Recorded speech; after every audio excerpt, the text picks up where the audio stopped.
it's Allie from What's Allie Reading, and I'm back with you for a May wrap-up. I would first like to acknowledge the elephant in the room. I am back with all of my lovely books, and I miss them so much. So while I snowbird in Florida, I only take a select amount of books with me, and then I rely on my Kindle and my library apps like Hoopla and Libby. I actually end up having too many books to read anyways, so it's kind of nice to have less overwhelm, because this bookcase I kind of keep for my books I haven't read, except these I have read. So from here up to there are books I haven't read. Anyways, I just thought I would acknowledge that because the scenery behind me has changed. So we will hop into what I read this month. I'll start at the beginning of May. I read Short Straw Bride by Karen Whittemire. I buddy read this with Lucy from the Lucy Chronicles. I think we did it in about a week, maybe less, I'm not sure. It was so much fun. I had a blast reading that with her, and I loved the book. It was my first Karen, and it was so funny. It had intense moments, and I loved the character development and trying to figure out what was going to happen next. I felt like she made it so you couldn't really figure out how they were going to get out of the mess they were in. I think I gave it a 5-star, which is kind of rare. I'm not going to share much about it because I'm always scared I will give spoilers. So then I read Spark of the Revolution, which is book 1 in Harbor of Spies by Megan Soja, and I buddy read that with Jess from Pages and Grace. Again, very fun time. I enjoy buddy reading so much. You get together and like rave over it or cry over it or just be like so mad, and anyways, it is so much fun. This one started out, I was top of the mountain. I was like, okay, chapter 1, I am sold. This book is incredible. I'm hooked. I'm attached. I love the setting. I love the era. It's set in 1774 Massachusetts, and I've had the time of my life with this book, but it had kind of a weak ending, or it just felt like it was too neatly tied up and wrapped and given to you. And I was like, I'm finding that I actually like some drama at the end of my book so that I feel super elated at how it ended. That kept it from 5 stars. Still amazing. I loved it so much, you guys. I cannot stop thinking about this book. Sorry, my dog is having a fit. One of the things I loved about this is the insight you get with other characters. So it's about the girl who comes over from London with her brother, and you get to see her and her brother's relationship, and it's so sweet, and they're so supportive, and they're there for each other, and they actually like read each other like a real family would. Like, you're like, yes, my sibling knows me like that, and we would talk like that, and that's how we would understand each other. And it was in there, and we were with them in a couple of those scenes, and I was just like, I love this relationship so much. Then you shift to her time in America, and she's trying to reconnect with her dad that they had been distanced from. That provided some struggles, but she rode through them with grace. And I was like, wow, that showed maturity. Her faith grew, but it started out deep and strong, and I loved that. I love the faith element in this book. There's suspense, there's mystery. I loved it. I really loved it, and I highly recommend, and I can't wait. We want to read books 2 and 3 in June, and I will get to that when I do a June TBR. So yeah, those were my top 2 that I read. But I also finished my buddy read with Angie, my friend from my cross-stitching world, and we were reading Joyful Surrender by Elizabeth Elliot, and that one is a Christian nonfiction, and it really grew me. There were some points where I was like, wow, I'm feeling stretched. I'm feeling hit, but it was very good. That's like what you want from a Christian nonfiction, right? Like, you want to feel like you're being pushed to grow, to go farther and work harder and try harder. and yet do it all with love and grace. And I just feel like she did a great job. I really enjoyed it. So I think I might have rated it 5 stars. I'm not sure. You know what? No, I did 4 stars because I felt like she over-explained a lot. I was like, this extremely long chapter could have been in half because a lot of that wasn't helpful. Like it was just talking about the scenery with which she was writing the chapter in, and I was like, well, we don't really need that. We just need what you're writing. That's the only reason why it's 4 stars. Still highly recommend and can't wait to read more from her.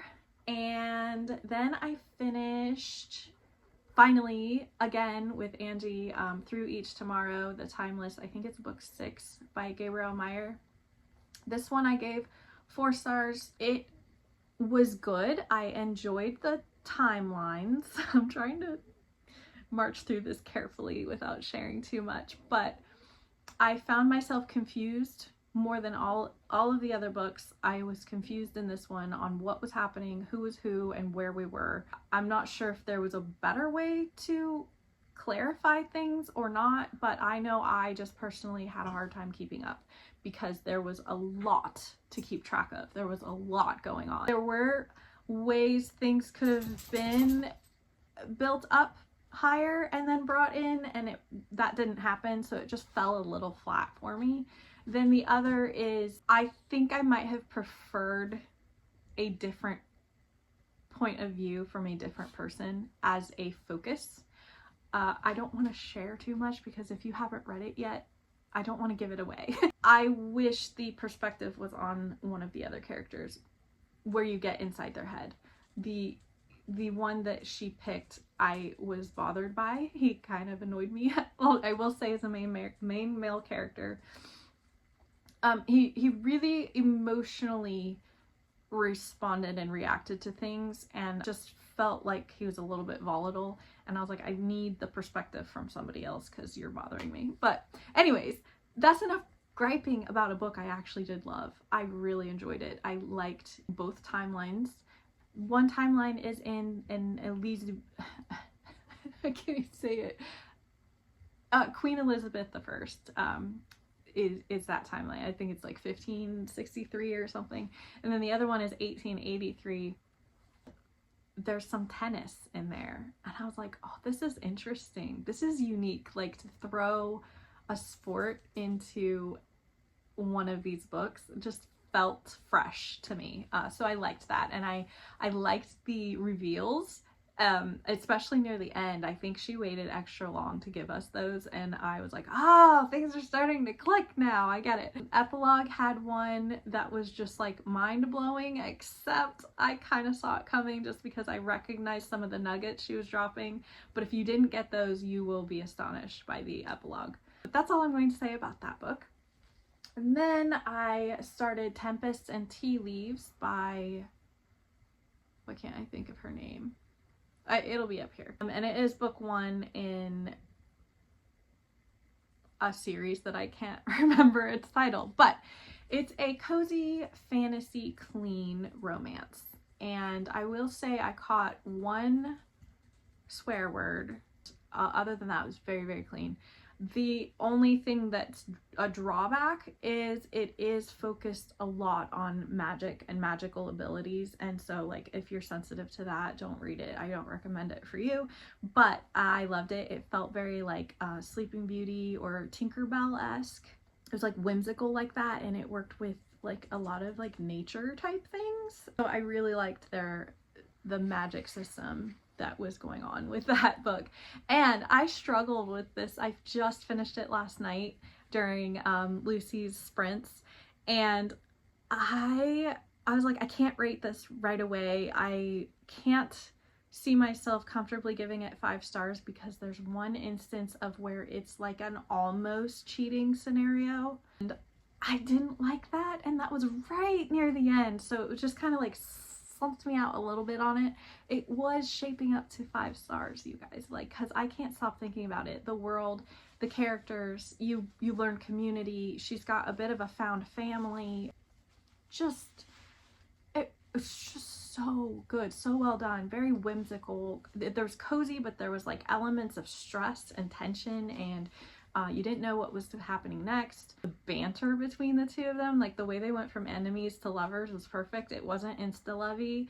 There was a bit of like correspondence, even though they're in the same, it was a forced proximity with correspondence. It was so good. So I highly recommend, and I cannot wait to read book 2. There are 5 books out right now. Next month, I really want to get to book 2, which I think is focusing on the brother of the male main character. I say that backwards all the time.